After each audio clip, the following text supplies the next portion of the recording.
Estudo. Quando você estuda, se eu estudo, a Preta não tem nada a ver com isso, eu estou estudando para mim.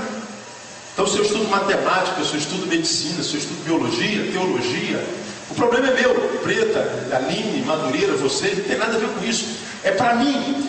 Quando você está estudando, ninguém tem nada a ver com isso. Você está estudando para você, para se tornar alguma coisa, para amanhã, em função da coisa na qual você se tornou, produzir para a cidade, produzir para a sociedade e então receber para isso a recompensa do seu trabalho. Tem a ver com o que você produz. Essa adolescência, crescer com dor, é a adolescência que a gente está passando informação em caminho, em direção àquilo que nós seremos, portanto nós não somos, porque nós estamos na fase na qual nós produzimos para nós, e essa produção para nós nos transformará numa coisa que nos fará produzir para os outros. Mas enquanto a gente não produz para os outros, produzimos para nós estamos em processo de formação. Por isso que nessa fase que vocês estão, há tanta crise, dúvida, há tanto trauma, tanto complexo.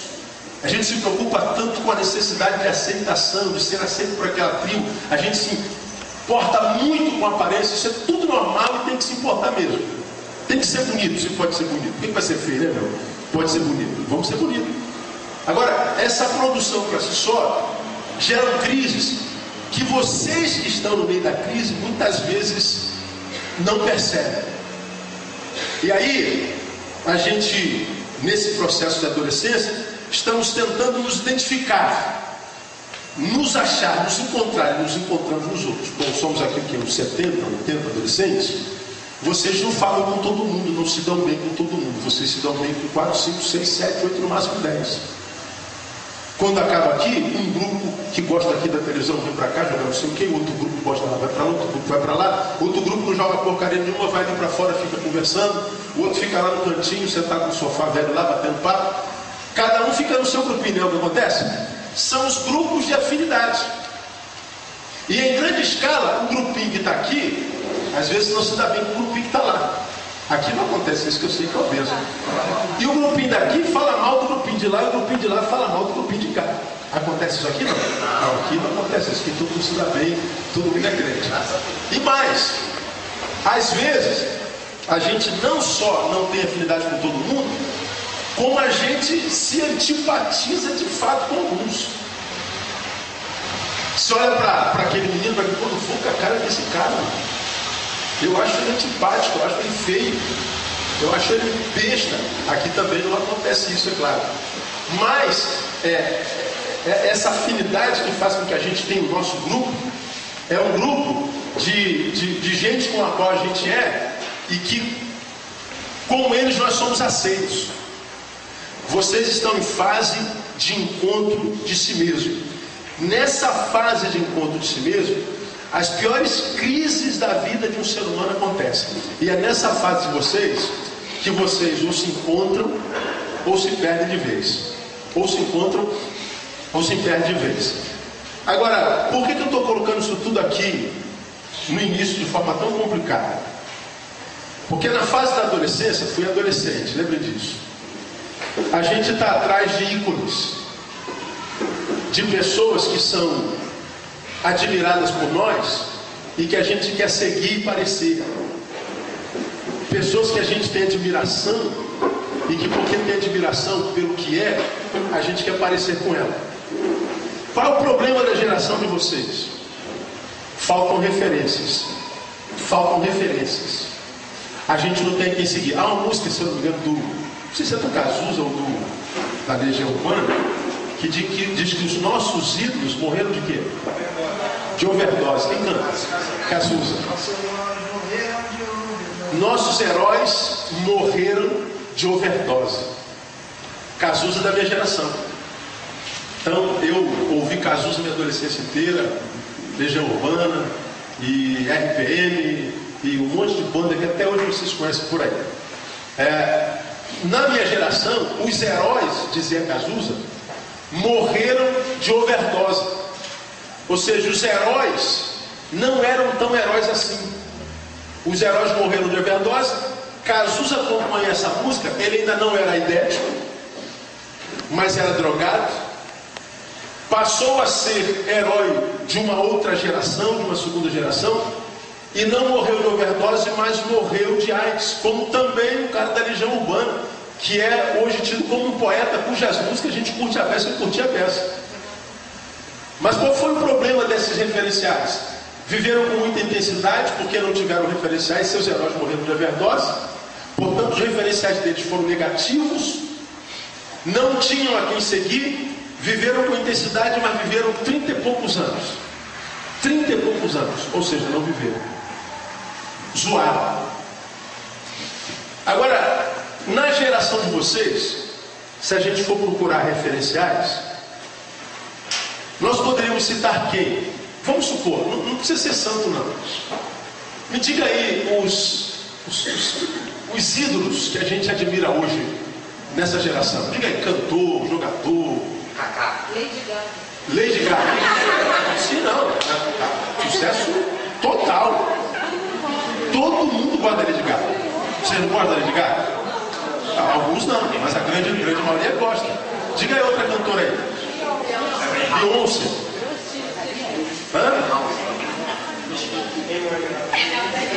Amy Winehouse. Black Eyed Peas. NX0. Fresno. Forfã. Catside.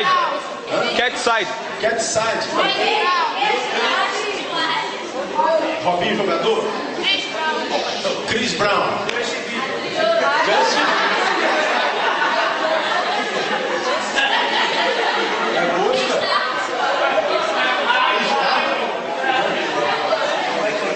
Banda dos adolescentes. Aê!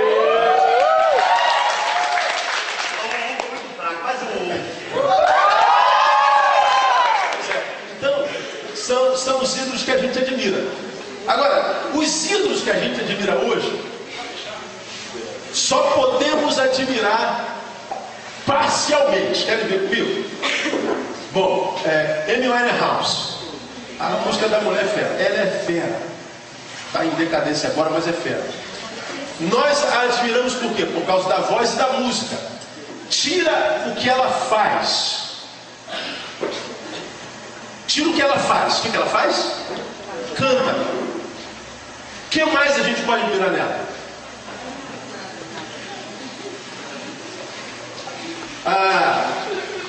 Lady Gaga. Tira o que ela faz. O que mais que a gente pode admirar dela? Pega os ícones de hoje, quase todos, que a gente não conhece, né? A vida pessoal, nós temos informações. Tira os nossos ídolos, pega Adriano. Pô, Adriano é fera, o moleque é craque. Devia estar na Copa para mim. Eu sou vascaíno, lamentavelmente, né? Mas sou. O Adriano merecia estar na Copa. Eu sou mais ele que o Luiz Fabiano, mais ele que o grafite, sim ou não? Lógico. Sem a menor quem é grafite. Quem ouviu falar em grafite, cara? Então, não dá. Agora, tira o futebol do Adriano. Quem mais que dá para admirar nele? Não tem, cara. Eu não estou discriminando, não, pelo amor de Deus. Não é discriminação, só quero fazê-los pensar. Vamos falar de outros ícones aí, sei lá, atores. Sei lá.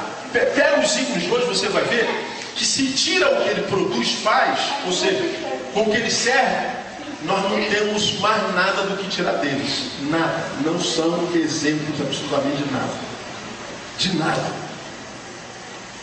Nós somos uma geração, eu vou me incluir na geração de vocês, porque eu estou vivo no mesmo tempo que vocês. Então nós temos uma geração que, se a gente vivesse por repetição, se a gente vivesse por segmento, ou seja, seguir alguém, se nós vivêssemos um tempo discipulado, ou seja, nós somos o que os nossos líderes são, que futuro essa geração teria em função dos ícones que ela tem? Nenhum. Eu não estou falando mal da geração, eu estou tentando fazê-los pensar. Eu sei que alguns de vocês não vão alcançar, não vão entender, não tem problema, alguns de vocês vão. Depois vocês vão ver como é que vão terminar essa reunião e o que eu penso a respeito de ser humano hoje, o que eu espero de vocês, caso eu espere alguma coisa de vocês, para vocês verem a realidade da coisa. Nós não temos a quem seguir. Pois bem, tiremos os ícones dessa geração, vamos para dentro da nossa casa, para dentro da sua casa. Eu não conheço a família de quase ninguém aqui. Ninguém. Não sei qual é a tua realidade familiar. Não sei quem é teu pai, quem é tua mãe, se tem pai, se não tem mãe, se tem mãe, se não tem pai, se eles se dão bem, se não se dão bem, quantas pessoas dormem na tua casa, se você tem um quarto para si, ou se tem 15 irmãos que dormem no mesmo quarto. Eu não sei como é que é a tua realidade. Agora, a pergunta subjetiva, individual. Olha para dentro da tua casa, teu pai e tua mãe. A relação do teu pai e da tua mãe. Teu pai e tua mãe são referências para você? Não precisa responder. Não precisa responder, só pensa. Se você seguisse os passos do teu pai, teu futuro seria de bênção? Se você seguisse os passos da tua mãe, ou se você amanhã crescer um pouquinho, vai pensar em casamento, hoje ainda não imagino, mas todos nós nascemos para casar, para constituir família. Se amanhã, quando você amadurecer um pouquinho mais, pensar em casamento, o casamento do teu pai e da tua mãe são casamentos que você gostaria de ver reproduzido no seu casamento? Não precisa responder. Ou você gostaria exatamente de ter um casamento totalmente diferente do teu pai e da tua mãe? Ou você gostaria de ser totalmente diferente da tua mãe e diferente do teu pai? Ou pelos dados do IBGE, 73% de vocês diriam que tudo que vocês não querem na vida é ser como pai ou ser como mãe.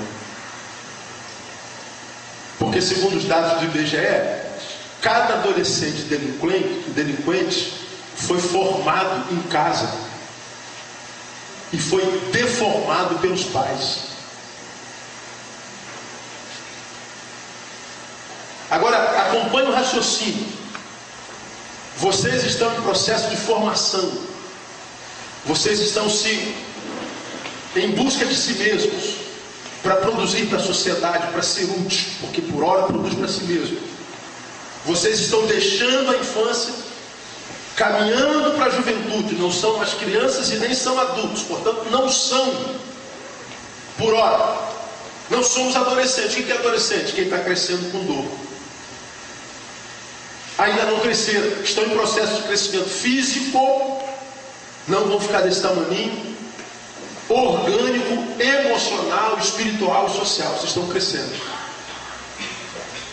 Agora, como nós fomos criados por Deus seres sociais, todos nós caminhamos em tribos, não gostamos de caminhar sozinhos, não gostamos de solidão.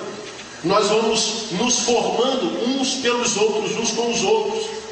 Agora, quando chega nesse tempo, nós não temos heróis famosos, não temos referências famosas. 73% de vocês, portanto, de cada 10 de vocês, mais de 7 não tem referência em casa. Se pega as relações da escola, também não tem referência na escola.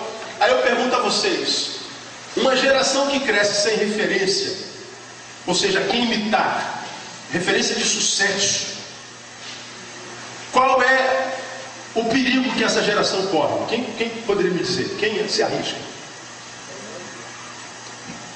Quem entende?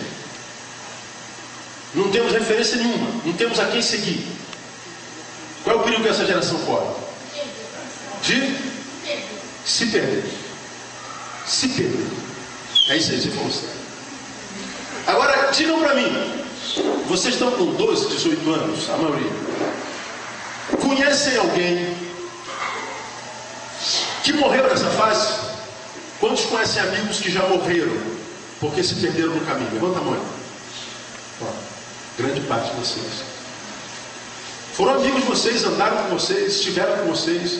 Quantos de vocês conhecem adolescentes drogados? Levante a mão, que se droga. Aí, quase 100%.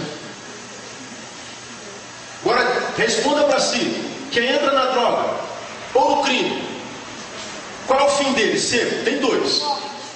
Morte, cadeia. E o outro? Cadeia. Cadeia. Morte ou cadeia. Tem alguém que não saiba disso? Todo mundo sabe. Agora, responda mais uma pergunta. A despeito de sabermos que quem entra na droga ou morre cedo ou vai para a cadeia, que é uma outra morte, só que antes de morrer vira mulherzinha lá dentro, ele é machão aqui fora, lá dentro ele vira mulherzinha do pessoal. Todo mundo sabe disso. Agora, o número de adolescentes que estão entrando na droga aumenta ou diminui? O que você acha? Aumenta. Aumenta.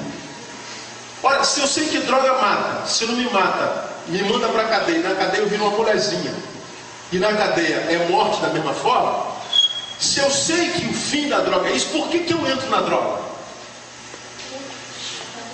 Sabe por quê? Relacionamento. Incentivo. Nós estamos nos formatando. Como você ouve lá no culto todo domingo, nós somos o resultado dos nossos encontros. Nós somos o resultado dos nossos relacionamentos. Como os nossos relacionamentos não têm referências a quem seguir, de santidade, de honestidade, de humanidade, de ser social saudável, alguém que olha no espelho e tem orgulho do que é, a gente não tem referência de sucesso, a gente se relaciona com qualquer um, e esse qualquer um que está fumando crack, e quem fuma crack é admirado, quem fuma maconha é admirado, quem mostra uma arma é admirado. Por quê? Porque isso dá a sensação de poder e liberdade. Agora, o que a liberdade faz com esse cara que pensa que é livre? Faz com que ele morra cedo e viva uma vida miserável. Uma vida sem sentido, uma vida sem futuro. Tudo que ele tem é hoje. Vai morrer cedo. Ele nasceu, vai morrer e não vai viver. Tudo isso por causa de quê? Por causa de falta de referência. Então aqui eu abro um parênteses o seguinte. Pela pesquisa do IBGE, estou com a pesquisa todinha no meu computador, 68,2% de vocês vão se perder. Desses adolescentes que estão aqui, vamos supor que aqui tenha 100 adolescentes. 68 de vocês não vão dar em nada. Vão ser mais um produto da sociedade. Vão virar maconheiro, vão virar prostituto. Vão acabar servindo português, judeu. Vão acabar se transformando num produto do qual nem vocês vão se orgulhar. Dados do IBGE, isso não é palavra profética não. 68% não conclui o estudo. Não conseguem uma profissão. Mas estão por aí comendo todo mundo. Quantas milhas você já comeu? Ah, pastor, eu comi 10 pessoas esse final de semana. Legal. E aí, está mais feliz? Ah, pastor, eu dei para 20 pessoas. Legal. E aí? Ganhou o quê? Suponha que você seja capado, tem uma doença, e tem que capar você, tirou o teu pênis. Sobra o que para você se alegrar? Aonde mais que tem alegria? Se você tem uma doença na vagina, um câncer, que tem que tirar a tua vagina, qual prazer que tem mais na vida? Nenhum. Não tem prazer no que faz, porque não se tornou nada. Não tem prazer no que é, porque não é nada. Não tem prazer no hoje, porque o hoje ele não tem capacidade de sonhar com um futuro melhor. No hoje ele só se lembra do tempo que ele perdeu no passado. O IBGE diz, isso para mim é uma vergonha, que 68% dos adolescentes brasileiros, de 98 a 2008, se perderam, não se formaram, se envolveram com drogas. O IBGE diz que 61, alguma coisa por cento dos adolescentes nessa década que começa agora em 2010 até 2020, 61% dos adolescentes de 12 a 18 anos estarão viciados em crack. Nessa década, quase 7 de vocês vão se viciar em crack. Então, a probabilidade do futuro do adolescente contemporâneo, a probabilidade do futuro é de derrota, é de perda, é de não se transformar em nada, é de não justificar a razão de ter nascido. Nasceu para fracassar, para ser tapete. Agora, eu quando ouço uma pesquisa como essa, A reação que eu tenho é, cara, eu não me submeto a isso de jeito nenhum. Eu não vou estar entre 61, eu vou querer estar na minoria, sempre. Porque perceba, no país em que a gente vive, só existem dois tipos de seres humanos: os opressores e os oprimidos. Os que se dão bem, os que se dão mal. Os que enriquecem e os que empobrecem. Os que conseguem se orgulhar e os que conseguem se revoltar. É sempre uma ação dicotômica existencial, duas formas de existência. Aí tem aquela massa que é explorada e aquele grupo pequenininho de exploradores. É aquela massa que está na elite porque teve escola, teve pai, teve gente que custeou estudo, está lá em cima, e lá em cima oprime quem está embaixo. Lá em cima, os que estão bem são a minoria. Aí quando eu ouço que 60 de cada 10, quase 7 vão se perder, eu falo assim, o que será que passa na cabeça do nosso adolescente quando ouve um negócio desse? Alguns falam assim, é por isso, pastor, que eu vou arrebentar mesmo, vou arrebentar a boca do balão, quero arrebentar com todo mundo, eu vou barbarizar. Pois é, fez opção por estar entre a maioria. Mas tem outros de vocês que pensam assim, pô pastor, se só 3 vão dar certo, eu vou estar entre esses 3 no nome de Jesus. A forma como se pensa hoje é que vai fazer de você o que você será amanhã. A forma como a gente encara a realidade é que vai fazer a gente mudar essa realidade na nossa vida ou não. Então quando eu venho bater papo com adolescentes, você vê que eu venho aqui raramente, porque vocês estão muito bem de liderança. Não venho para passar a mão na cabeça, eu venho para tentar fazê-los pensar sobre a realidade de vocês. Vocês são uma geração sem referência, não tem a quem seguir. Aí quando ama alguém, esse alguém morre, como Madureira, por exemplo. Aí a gente fica pensando, será que a vida é justa, cara? Será que Deus é justo? Porque se botar lá numa lista de conhecidos de vocês, pessoas na lista de conhecidos de vocês vai morrer. Em que lugar o Madureira estava para morrer nessa lista? Nem na lista ele estava, né? Ele estava lá no final, né? Porque tem tanta gente que a gente conhece, por que não matou fulano de tal? Não vale nada, tem tanta gente para morrer, aí não morre. A gente vê que as nossas referências, elas não existem, e as poucas que existem nós podemos perder.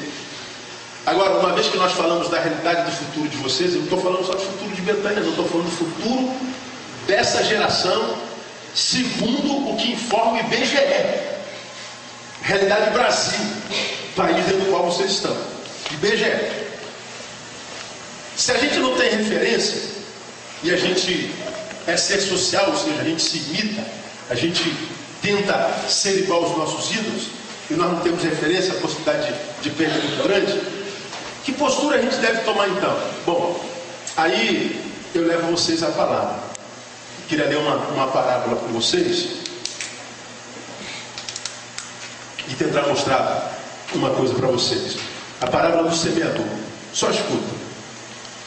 Outra vez começou a ensinar à beira do mar. Reuniu-se a ele tão grande multidão que ele entrou no barco e sentou-se nele, sobre o mar. Todo o povo estava à terra junto do mar. Então lhes ensinava muitas coisas por parábolas e lhes dizia seu ensino. Ouvi, eis que o semeador saiu a semear. Jesus está sentado num barco, ele entrou na água, sentou no barco, a multidão estava onde vocês estão. Imagina que aqui é um mar, eu sou Jesus, estou sentado no barco, aqui é o barco. Vocês estão no mar e Jesus começou a ensinar. Eis que um semeador saiu a semear. Então tinha um saquinho de semente, pegou essa semente e foi semeando. E aconteceu que quando semeava, uma parte da semente caiu à beira do caminho. Imagina uma estrada, e essa semente, à medida que ele foi jogando, caiu na beira do caminho, e vieram as aves e comeram. Essa semente não encontrou profundidade, então vieram as aves e comeram. Beira do caminho. Outra caiu no solo pedregoso, onde não havia muita terra. Logo nasceu, porque não tinha terra profunda. Mas saindo o sol, queimou-se. e porque não tinha raiz, secou-se. Solo pedregoso. Outra caiu entre espinhos, e cresceram os espinhos e a sufocaram, e não deu fruto. Mas outras caíram em boa terra, e vingando, crescendo, dava fruto, e um grão produzia 30, outro 60 e outro 90. E disse-lhes: quem tem ouvidos para ouvir, ouça. Quando se achou só, os que estavam ao redor dele com os 12 interrogaram acerca da parábola. Ele lhes disse: a vós é confiado o mistério do reino de Deus, mas aos de fora tudo se lhes diz por parábolas, para que vendo, escuta esse versículo, Jesus falando, para que vendo vejam e não percebam, ouvindo ouçam e não entendam, para que não se convertam e não sejam perdoados. Já viu esse texto? Jesus está falando aos 12: a vocês é dado as riquezas do reino dos céus, mas aos de fora é tudo dito por parábola. Tem que raciocinar para entender. E Jesus dizia algumas parábolas difíceis. Com qual razão? Para que eles vendo vejam, mas não percebam, ouvindo ouçam e não entendam, para que não se convertam e sejam perdoados. Disse-lhes ainda: não percebeis esta parábola, como pois entendereis todas as parábolas. Deixa eu explicar a vocês isso aqui para a gente acabar. Esse texto para mim é um dos textos mais sérios da Bíblia Sagrada, porque fala de sociedade e do indivíduo na sociedade. Escuta o que eu estou falando para vocês. A semente é a palavra de Deus. O semeador é Jesus. Os solos somos nós. Jesus mostra algumas realidades aqui para nós. Ele está semeando a palavra em todos os solos. No solo que ele chamou de beira do caminho, pedregoso, espinhoso e boa terra. Ele libera a palavra para cada um de vocês. Cada um de vocês. A palavra é a mesma, o semeador mesmo. Mas ele está dizendo que o meu coração é diferente do dele, que é diferente do dela, que é diferente do dele, que é diferente do dele, que é diferente dele, que é diferente dela. A forma como cada um de nós recebe a palavra revela para Jesus que tipo de coração é o nosso. A palavra é semeada para todo mundo. Como cada um de nós vai receber é que é diferente. Ele diz que alguns de nós somos beira do caminho. Foi semeada sobre nós, mas ficou na superfície, e aquilo que Jesus, Deus, a vida, semeou sobre nós, vieram aves e comeram, e o que Deus fez em mim não penetrou. Ele fala que outros são pedregosos, não havia muita terra, nasceu. O que ele fez foi diferente do primeiro, que nem chegou a dar fruto. Esse nasceu, mas diz o texto que porque não tinha terra profunda, saiu o sol, queimou-se. Ou seja, ele já teve uma experiência um pouquinho maior que o outro, mas pouco tempo. A outra caiu entre espinhos, cresceram os espinhos juntos com a semente, sufocaram a semente e não deu fruto. Mas diz que o outro caiu em boa terra, vingou, cresceu e dava um fruto a 30, 60 e 100 por um. Agora lá, vamos à matemática. Quem é bom de matemática aí? 4 tipos de pessoas, 4 tipos de corações.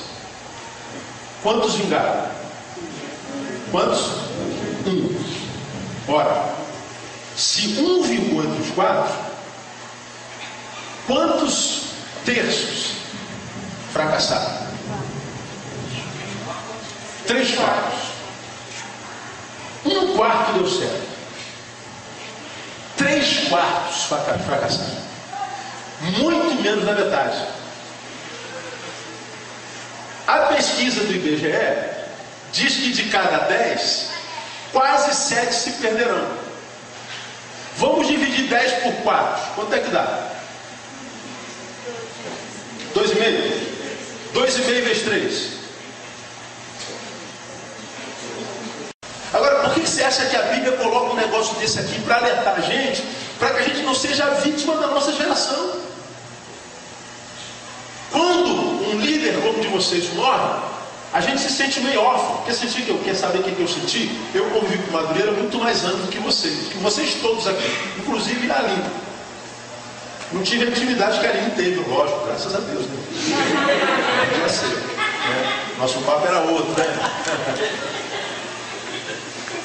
Mas a nossa relação é de pai e filho. Como eu lido com gente a vida inteira, e lido com multidão, gente mais decepciona do que alegra a gente. Quer saber como é que eu lido com gente hoje? Talvez não interesse vocês, mas eu vou dizer.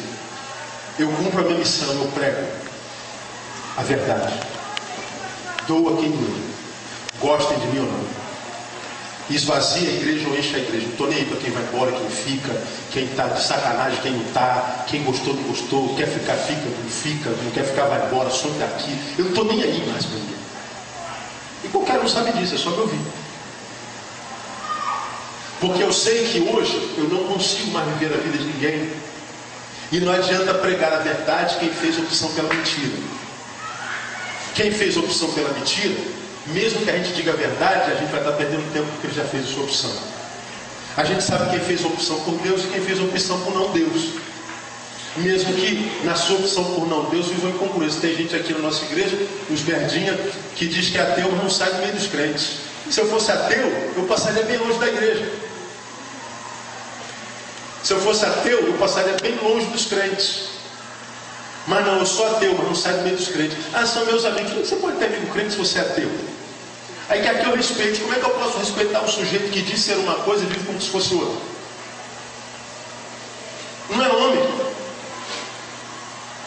Então, eu não quero mais saber dos outros que não querem saber de si. Então, pastor, eu vi fulano, aí eu vi fulano saindo não sei de onde, eu vi fulano no baile e tal, dane-se. Morra. Eu controlo a vida da Tamara e da Thaís, são minhas filhas. De vocês quem tem que controlar é o pai. Porque essa palavra de Jesus diz que 3/3 de vocês vão se perder. Agora, se perder ou não depende de mim, depende de vocês. Nós líderes, nós pais, nós conselheiros, nós damos ferramentas, nós revelamos a vontade de Deus, nós mostramos o caminho para quem quiser estar no caminho e chegar lá e gostar do lugar onde chegou e se transformar no que sonhou ser, possam chegar lá e ser o que sonharam. Agora, se você fez opção por não estar no caminho, quem tem alguma coisa a ver com isso? Ninguém. Ninguém. Eu hoje prego e pastoreio como, lidero como, o Águia, para você saber. Eu cumpro a missão do Neil. Deus me fez pregador da palavra. Posso dar aula por formação por um monte de matérias. Posso abrir meu consultório e consultar por várias vertentes da ciência humana. Mas Deus me chamou para ser pregador. Então eu prego. Como diz Paulo, ai de mim se não pregar o Evangelho, pois me é imposta essa obrigação. Como diz Paulo, Atos capítulo 4, versículo 20. Eu tenho que pregar. Agora, por que eu prego? Imaginam que eu fico ansioso para que os outros ouçam. Não tem mais ansiedade. Se vão ouvir ou não compete a mim. Eu dou conselho a Tamara, dou conselho a Thaís. Se elas vão ouvir ou não compete a mim. Meu sonho é que elas ouçam, que elas se transformem naquilo que pelo menos a gente sonha para elas. Se o nosso sonho não for um sonho bom para elas, que elas se transformem pelo menos no que elas sonharam, que eu quero que elas sonhem. Agora, mesmo como pai, eu não posso obrigar a Tamara e Thaís a se transformar naquilo que eu quero. Se elas não quiserem ser, mesmo eu, pai, não posso fazer delas isso. Depende delas. Como pai, eu tento dar o melhor estudo, tento dar a melhor casa, eu tento dar a melhor família, tento ser o melhor marido e a mãe a melhor mãe. Nós, como casal, tentamos ser os melhores pais, para que elas tenham referência do que é uma família balizada, do que é ser casado, do que é ter uma relação pai-filho, marido e mulher. Agora, nem sobre elas eu tenho poder e ingerência de transformar. Tamara, você vai ser engenheira química. Como é que eu posso estar fazendo uma coisa dessa? Você vai ser pastora. Como? Não posso, cara. Tenho sonhos? Pelo amor de Deus, se as minhas filhas se transformassem no que eu sonho, elas seriam o melhor ser humano do planeta. Agora eu só posso sonhar. Agora, transformarem-se no seu sonho só depende de vocês. Agora, quando eu estou num lugar onde a gente ainda valoriza a gente, aqui ninguém está interessado em comer ninguém, em abusar de ninguém, em roubar de ninguém. Não, a gente está preocupado com o futuro de vocês. A gente lidera, aconselha, às vezes fala duro, porque a gente se preocupa. Porque a gente quer o bem. Agora, se vocês vão ouvir ou não, é o problema de cada um de vocês. Com relação a mim, que já estou formado, já estou estabilizado financeiramente, já estou casado, minhas filhas estão quase criadas, daqui a mais uns anos casa e vai embora, volta a ser solteiro de novo, a missão está cumprida. Eu já tenho minha casa própria, já tenho minha formação, tenho 3 faculdades, tenho 9 pós-graduações, sei para quem vim, para quem eu nasci, cumpro a missão para a qual eu nasci, eu sou o cara realizado. Não dependo mais do retorno humano. Mas eu já tive aí onde vocês estão. Complexado, me achava o cara mais orelhudo, mais burro. Fiquei reprovado 1 ano no primeiro grau, zoação, vergonha para mim. Não fui o melhor aluno no primeiro grau, do segundo grau em diante, faculdades eu sempre fui o melhor. Porque eu sabia que eu ia ser adolescente para sempre. Sabe qual era meu medo quando eu tinha a idade de vocês? Quantos anos você tem, Tiago? Tiago é você. Ele é o Daniel. Quantos anos? 13 anos. Da tua idade, Daniel, sabe qual era o meu medo?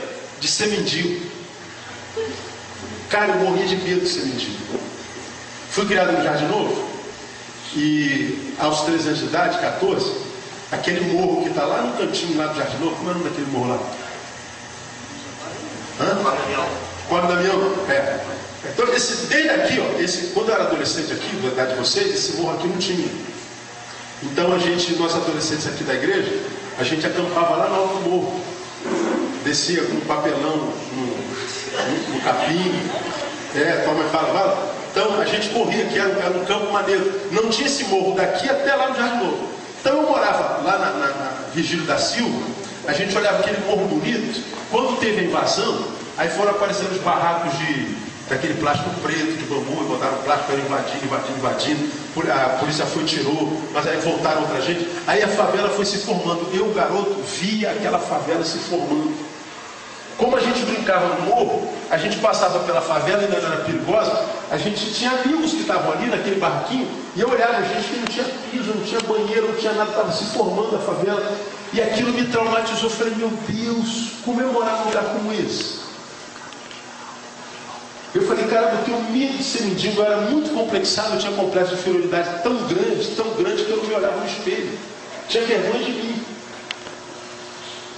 Nessa época de complexo, foi reprovado porque eu me achava burro e nós nos tornamos aquilo no que acreditamos. Nunca fui burro, mas eu acreditava que era.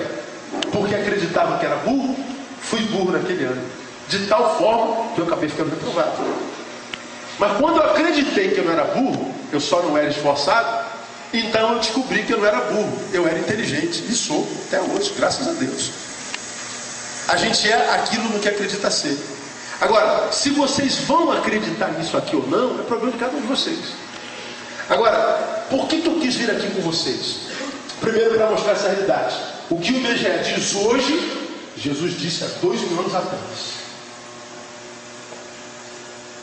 Segundo, que 3/4 de vocês vão se perder.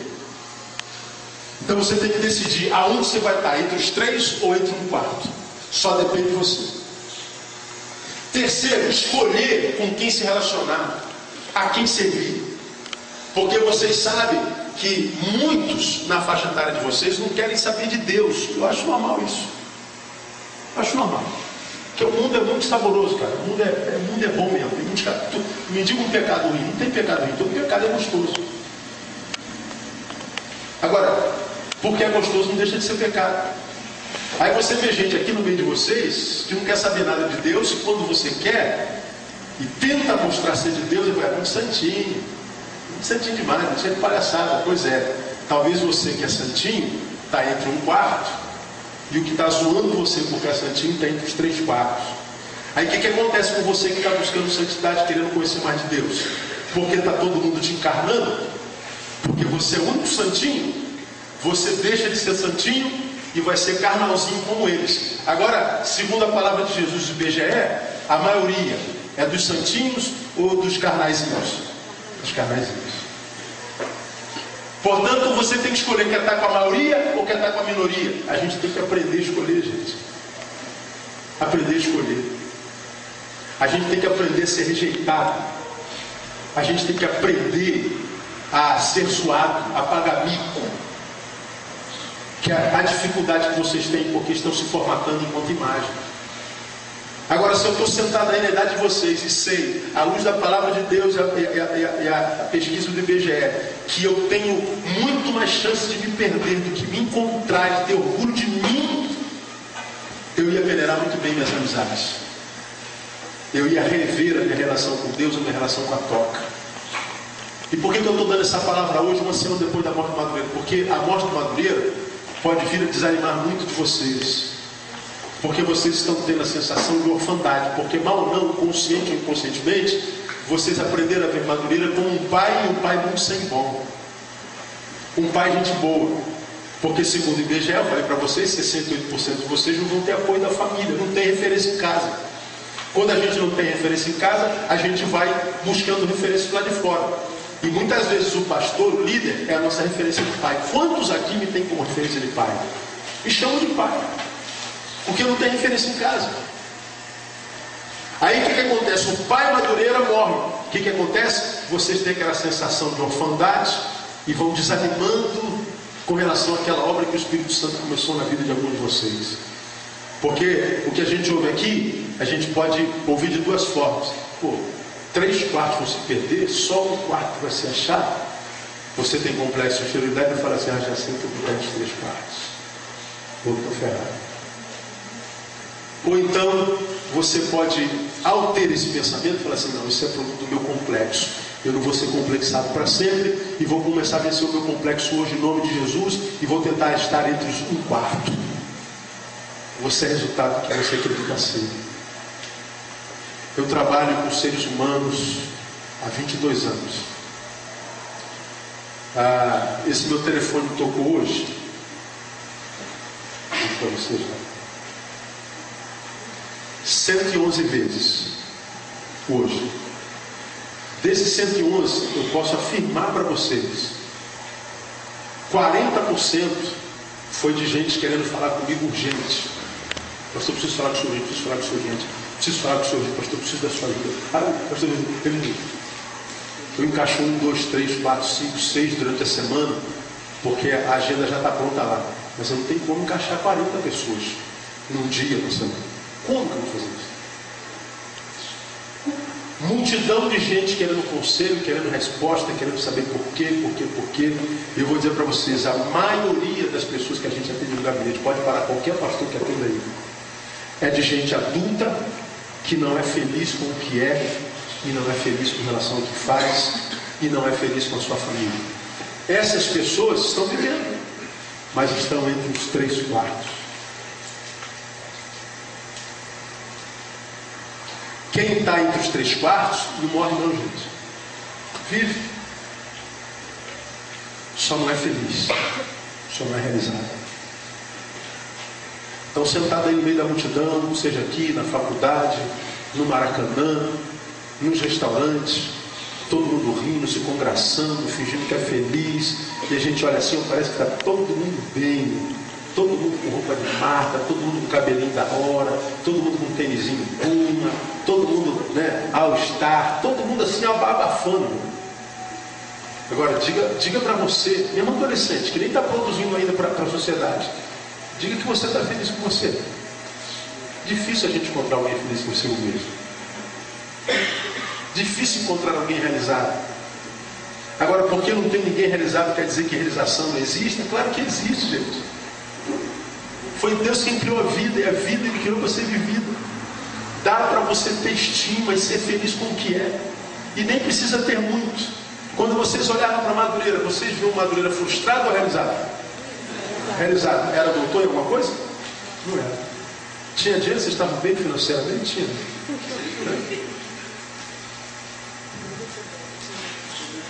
Não tinha, entre os homens não era. Mas ele era aquilo que Deus sonhou que ele fosse. Como eu falei lá no cemitério, pobre, mas enriqueceu a muitos. De tal forma que quando morre, dá a sensação em cada um de nós de que nós empobrecemos. Não é essa a sensação? Não ficamos mais pobres? Ficamos mais pobres. Queriam fazer reunião aqui na segunda-feira. Não pode, não dá. Vocês não vão suportar entrar nesse lugar. Imaginando que o Madureira foi enterrado hoje de manhã. Não, vamos viver uma semana de lucro pelo menos. Não tinha como entrar aqui. Hoje a gente entra, mas não tem como você entrar aqui. Você fecha os olhos, está tatuado de Madureira. Não é? Está tatuado. O que ele fazia, as posturas, as maluquices dele, até que ele subia, como ele pregava. Então isso aqui está tatuado com a presença dele. Segunda-feira eu não podia deixar de ter reunião.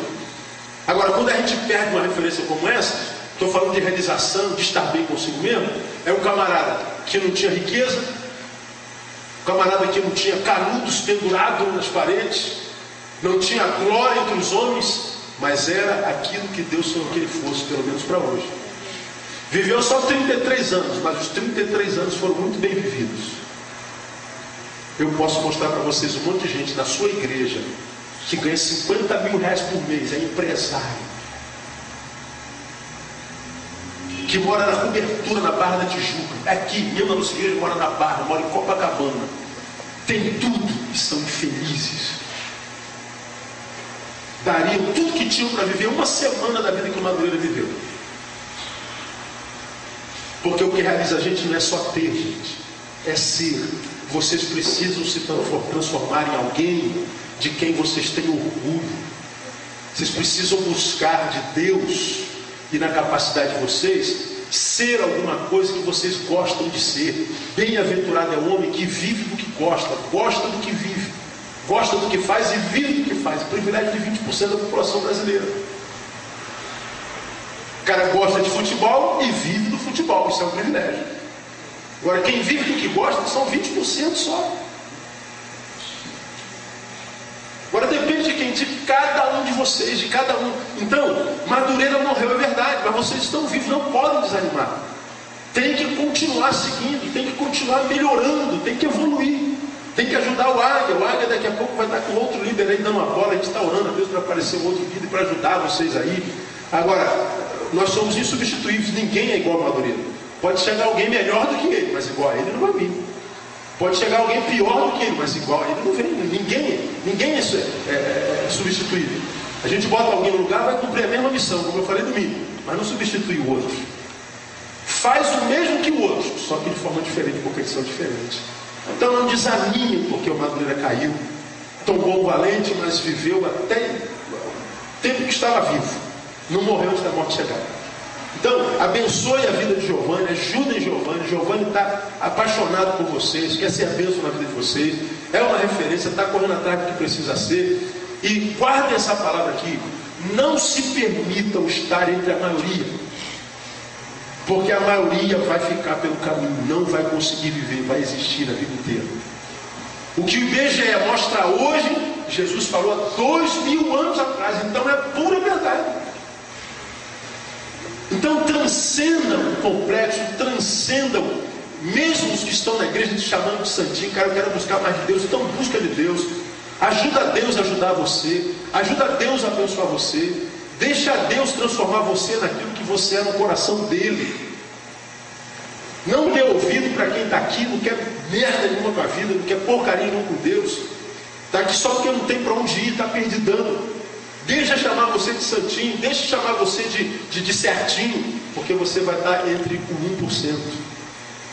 Me lembro bem pouco tempo atrás, acho que eu até falei isso aqui na última vez que eu estive aqui, eu vi uma frase numa dessas, eu gosto muito de frases, vocês sabem disso, e uma frase que eu vi no computador está escrito assim, ó: trate bem os CDFs da sua sala. Aquele cara estudioso, ainda é chamado de CDF hoje, sabe? É a mesma coisa, né? O que significa CDF? Hein? Crânio de ferro. Hoje é crânio de ferro. Antigamente era outra coisa, mas crânio de carneiro. Então, a frase é assim, ó: trate muito bem o CDF da sua turma, porque você tem uma probabilidade muito grande de ser empregado dele no futuro. Adorei isso. Trate muito bem o CDF da sua turma. Você tem uma probabilidade muito grande de ser empregado dele no futuro.